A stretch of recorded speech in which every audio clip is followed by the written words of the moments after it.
자, 안녕하세요. 화학2 첫 시간입니다. 자, 오늘 화학2 첫 시간에는 화학2가 어떤 교과 내용들로 이루어져 있는지 간단하게 살펴보고 그 다음에 수업을 들어가도록 하겠습니다. 자, 우리가 화학1에서 배웠던 내용들을 잠깐 살펴볼게요. 화학1에서는 우리가 화학의 첫걸음이란 주제로 첫 단원을 공부했었죠. 그래서 탄화수소와 양적 관계, 그 다음에 몰농도 이런 것들에 대해서 공부했습니다.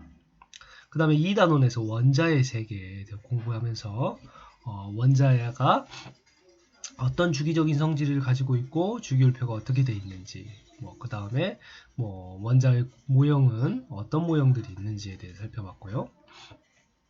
3단원에서는 이 원자들이 결합해서 만들어지는 물질인 분자에 대해서 우리가 살펴봤습니다. 그러면서 화학결합의 종류들이 어떤 것들이 있는지 알아봤죠?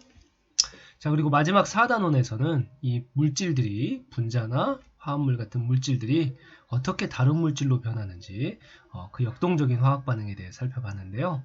여기에서 우리가 화학평형이라든지 그 다음에 산화환원 반응, 산염기 반응 이런 것들에 대해서 공부했었죠. 자, 오늘부터 공부할 화학2는 다음과 같이 4개의 단원으로 이루어져 있습니다. 자, 1권이 바로 물질의 3가지 상태와 용액이라는 주제인데요. 여기에서는 우리가 중학교 때 배웠던 액체, 기체, 고체의 특징과 함께 걔네들이 무엇 때문에 액체, 기체, 고체가 되는지 분자가 힘으로 그 부분을 살펴볼 겁니다. 그리고 두 번째 용액에 대해서 살펴보면서 농도 다시 좀 다루고요. 그 다음에 묽은 용액에서 나타나는 여러가지 특성인 총괄성이 어떤 것들이 있는지 하나씩 알아보도록 하겠습니다. 자, 두 번째 단원에서는 우리가 4단원에서 배웠던 반응열과 관련해서 반응 엔탈피에 대해서 공부하고요. 그 다음에 화학평형, 동쪽 평형의 한 예였죠. 동쪽 평형의 예였던 화학평형과 상평형, 산염기 평형까지 우리가 같이 알아보도록 하겠습니다.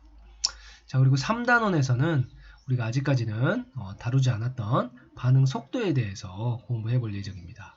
그래서 반응 속도와 관련된 법칙과 어떤 것들이 반응 속도에 영향을 주는지 이런 것들에 대해서 알아볼 거고요.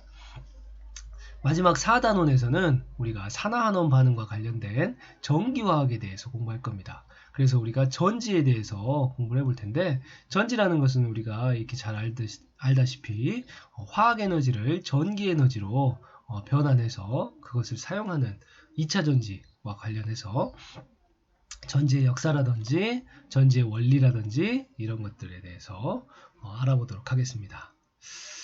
자, 그러면 오늘 공부할 첫 번째 단원 먼저 한번 볼까요? 바로 물질의 3가지 상태 중에 분자 간 상호작용에 대해서 알아볼 텐데요.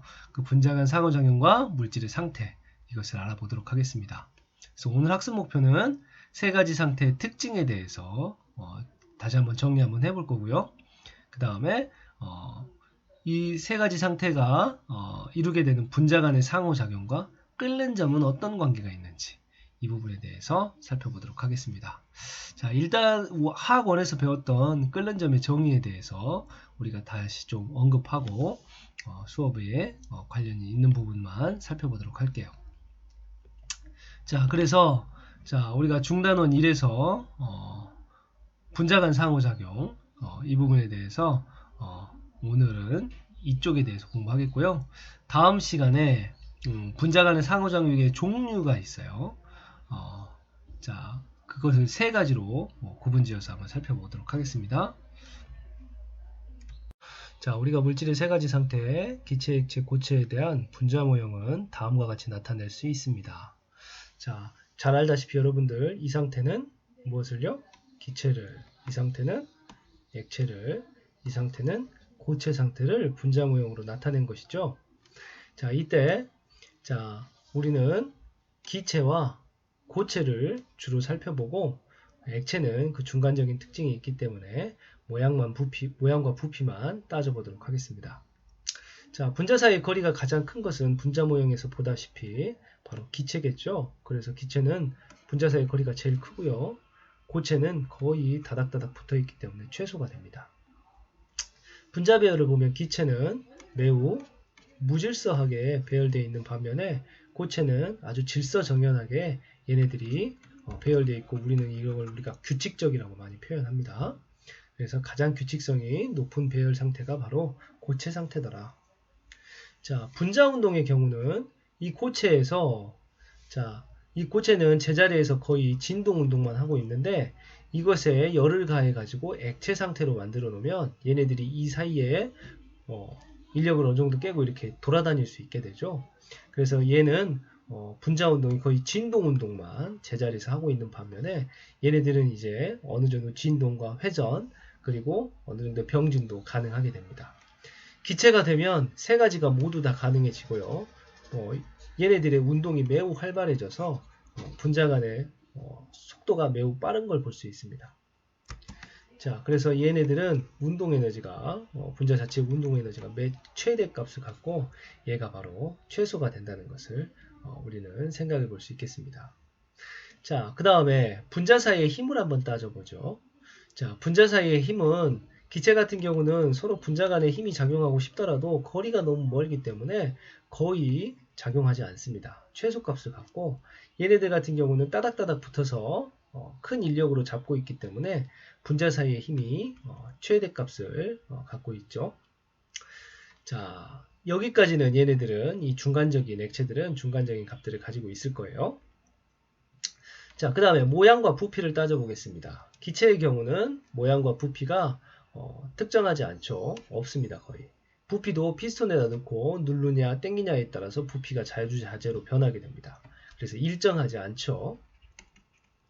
반면에 고체는 모양과 부피가 갖추어져 있습니다. 우리는 일정하다고 얘기하죠. 반면 액체는 어느 정도 경계를 이루고 그 안에서 얘네들이 분자들이 존재하고 있어서 모양은 그릇이나 이런 것들에 따라 달라진다고 얘기하지만 부피 자체는 액체에다가 압력을 가한다 해도 거의 변하지 않아요. 그래서 우리가 일정하다고 봐도 됩니다. 자, 그래서 세 가지 상태에 대해서 간단하게 정리해 보았습니다. 자, 두 번째, 분자 간 상호작용과 끓는 점에 대해서 살펴보도록 하겠습니다. 자, 끓는 점에 살펴보기 앞서서 우리가 1학기 때 살펴봤던 끓음과 증발의 차이 먼저 한번 복습 한번 해보겠습니다. 끓음이란 것은 뭐였죠? 그렇습니다. 액체 전체에서 뭐가 일어나요? 상태 변화가 일어나는 거였죠. 바로 액체에서 기체로 우리 기화현상이 전체적으로 일어나는 거였습니다. 반면에 증발은 액체 전체가 아니고 어디에서만? 표면에서만 일어나는 현상을 증발이라고 했습니다. 자, 그러면 끓음이라는 현상은 왜 나타나는 것인지 우리가 외부 압력과 관련 지어서 설명을 해봤었죠. 자, 즉 끓음이라는 것은 뭐냐? 액체가 가지고 있는 그 액체의 증기가 되었을 때 그때의 압력이 있다고 했습니다. 그것을 우리는 뭐라고 불렀냐면 그렇습니다. 증기가 가지는 압력이라고 해서 증기압력이라고 한다고 그랬죠. 반면에 이 외부에서 작용하고 있는 압력, 그것을 우리가 외부 압력이라고 한다고 그랬습니다. 자, 그때 이 증기가 부서지지 않고 기포로서 존재할 수 있는 그 힘을 가지려면 열을 가해줘야 되고 그때 열에 의해서 열을 충분히 받아가지고 증기압력과 외부 압력이 같아졌을 때 그때의 온도를 우리는 바로 끓는 점이라고 했던 것입니다. 이해되시죠? 자, 그래서 끓는 점에서는 우리가 끓는 점을 다시 한번 좀 정리해서 적어보면 액체의 증기 압력이 조사는 다 빼고 쓸게요. 액체의 증기 압력이 뭐와 외부 압력과 어떻게 되는 온도? 같아지는 온도를 우리가 끓는 점이라고 했었다. 자, 이때 이 끓는 점이 왜 우리가 지금 여기에서 분자 간의 힘을 살펴보면서 끓는 점을 다시 공부하고 있느냐? 바로 이 끓는 점이 뭘 나타내는 거냐면 분자 간의 상호작용, 이 상호작용을 우리는 다른 말로 힘이라고도 합니다. 분자 간의 힘. 분자 간의 상호작용을 비교할 수 있는 바로 척도가 되기 때문입니다. 자, 이 분자 간의 힘에 의해서 지금 끓는 점이라는 것이 영향을 받기 때문이죠. 자, 그러면 두 번째에서 그 내용을 좀 더 살펴보도록 하겠습니다. 자, 다음과 같이 물질 두 개를 비교해 보겠습니다. 산소가 있고 물이 있습니다. 자, 이 친구들의 끓는 점은 마이너스 183도고 물 같은 경우는 100도입니다. 자, 그 말은 무슨 말이냐? 우리 이게 온도가 있다고 하면 물의 끓는 점이 100도고요. 산소의 끓는 점이 마이너스 183도씨입니다. 자, 그때 상온에 25도씨라고 한다면 이 상온에서 자, 산소의 경우는 끓는 점보다 훨씬 높은 송도에 있기 때문에 끓는 점을 지나버렸기 때문에 이 산소가 기체 상태로 존재할 수 있는 것이고, 반면에 물은 끓는 점보다 상온이 더 낮기 때문에 여전히 액체 상태로 존재하는 것이죠. 자, 그러면 이 온도에 따라서 이것이 어떻게 액체와 기체로 나뉘어서 존재를 하느냐. 그 이유는 바로 분자 간의 상호작용이라는 것이죠.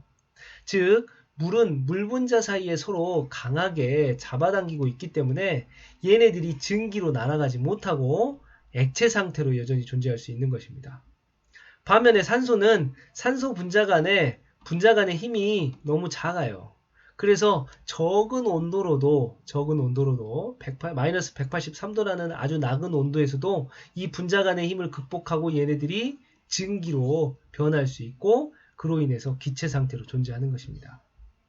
자, 다시 얘기하면 분자 간의 상호작용의 척도가 이와 같이 끓는 점이라는 현상으로 우리가 관찰되어지는 것이죠.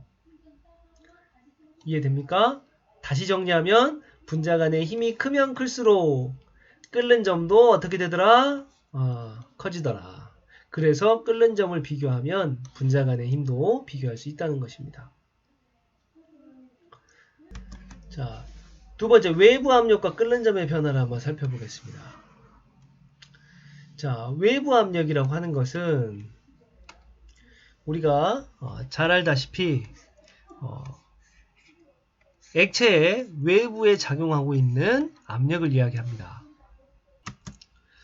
자, 대기압 상태는 우리가 일반적으로 1기압을 얘기하는데, 즉 1기압 상태에서는 이 끓는 점이 몇 도씨에서 끓냐면 100도씨에서 끓습니다. 그 이유는 바로 이 물이라는 증기 압력이 바로 100도씨에서 760이 되고 즉 외부 압력과 같아지기 때문에 다음과 같이 100도씨에서 끓는 것이죠. 반면에 외부에서 누르는 압력을 우리가 더 낮추게 되면 이 증기가 가져야 될 압력도 그와 따라서 작아지기 때문에 적은 온도로도 그 액체가 끓을 수 있는 것입니다.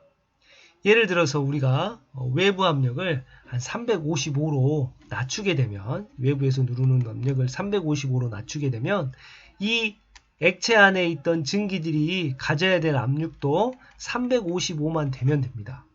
그러면 증기로 변할 수 있는 것이죠. 그때의 온도가 한 80도씨라는 것입니다. 즉 외부 압력이 다음과 같이 355로 작아지면 80도씨에서도 액체가 끓을 수 있다는 것이죠. 즉 외부 압력이 커지면 커질수록 끓는 점도 따라서 높아지고, 외부 압력이 작아지면 작아질수록 끓는 점도 점점 낮아지더라. 자, 그래서 끓는 점에 영향을 주는 두 가지 요인, 분자 간의 상호작용과 외부 압력에 대해서 지금 우리가 살펴봤습니다. 그 중에서 특히 중요한 것은 바로 앞에서 얘기했듯이 분자 간의 상호작용의 척도가 바로 끓는 점으로 비교할 수 있더라라는 것입니다. 자, 이상으로 수업을 마치겠습니다.